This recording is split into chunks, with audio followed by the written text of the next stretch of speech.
এখানে পাবদা মাছ আছে বন্ধুরা, তো এখানে আমি কেটে ধুয়ে নিয়ে চলে এসেছি। এখানে হলুদ মাখবো, নুন দিয়ে হলুদ নুন ভালো করে মাখতে হবে।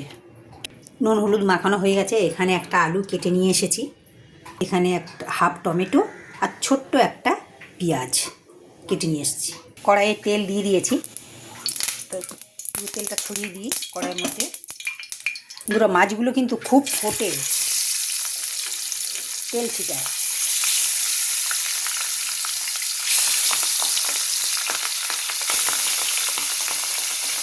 ঢেকে দিচ্ছি,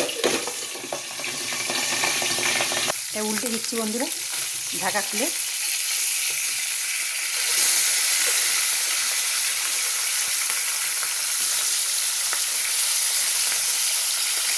মাছগুলো ভাজা হয়ে গেছে, দেখুন সুন্দর ভাজা হয়ে গেছে মাছগুলো।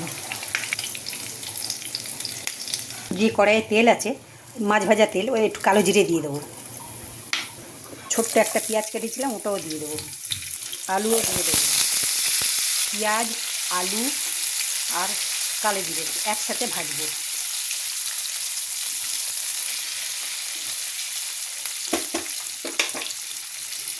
ঢেকে দেবো, তাতে তাড়াতাড়ি সিদ্ধ হয়ে যাবে, ভাজা হয়ে যাবে।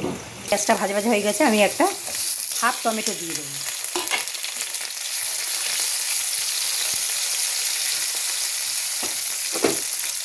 আমি নুন অল্প দিলাম, কেন আগে মাছ ভাজার সময় দিয়ে দিলাম নুন, হলুদ গুঁড়ো, লঙ্কার গুঁড়ো,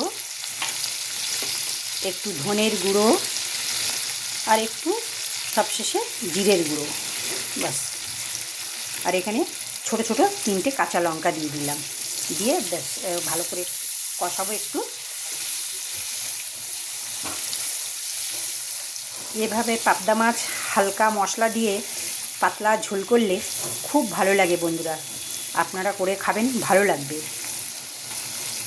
আর বন্ধুরা আমি আপনাদের মতন গুছিয়ে কথা বলতে পারি না, প্লিজ ক্ষমা করে দেবেন। ভুলভাল এদিক ওদিক হয়ে যায়, একা একা ভিডিও করি। এবারে আমি জল দিয়ে দেবো, একটু হালকা ঝোল রাখবো।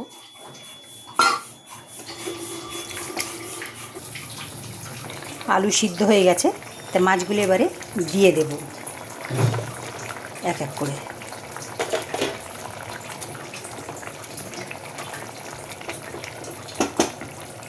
তো বন্ধুরা হয়ে গেছে পাবদা মাছের পাতলা ঝোল। দেখুন দেখতে কত সুন্দর হয়েছে, খেতে অতটাই ভালো হয়।